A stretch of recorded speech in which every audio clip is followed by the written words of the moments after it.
Late one evening, a young gamer named Jake sat down to play an old forgotten game he'd found at a secondhand store. It was a dusty, unlabeled cartridge that intrigued him, its mysteriousness calling to him in a way that felt almost wrong. With a shrug, he plugged it into his console and powered it on. The screen flickered to life, displaying a dark, pixelated world that seemed oddly familiar but unsettling. A character, a shadowy figure with no face, wandered through abandoned streets and empty buildings. The background music was eerie, a haunting, distorted melody that sent a chill down Jake's spine. He figured it was just an old game with a creepy atmosphere. But as he played, something strange started happening.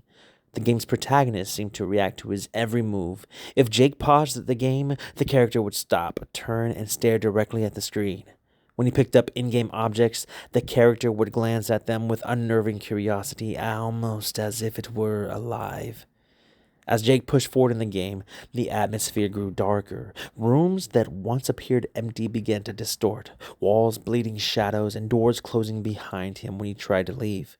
The character started to whisper, its voice garbled and unintelligible. Yet somehow Jake could almost make out his own name among the static. "Jake," the character whispered. "You shouldn't have played." He froze. He hadn't told anyone his name. His heart pounded as he tried to shut the game off, but the controller no longer responded. Desperately, he ripped the console's power cable out of the wall, but the screen stayed on, flickering with that same haunting melody. Suddenly, the character on the screen was no longer alone. Several shadowy figures appeared, their faces obscured but their bodies contorting in ways that defied logic. One by one, they began to move toward the center of the screen, and then, just as suddenly, the game froze. A message blinked in bold red letters. "You're next."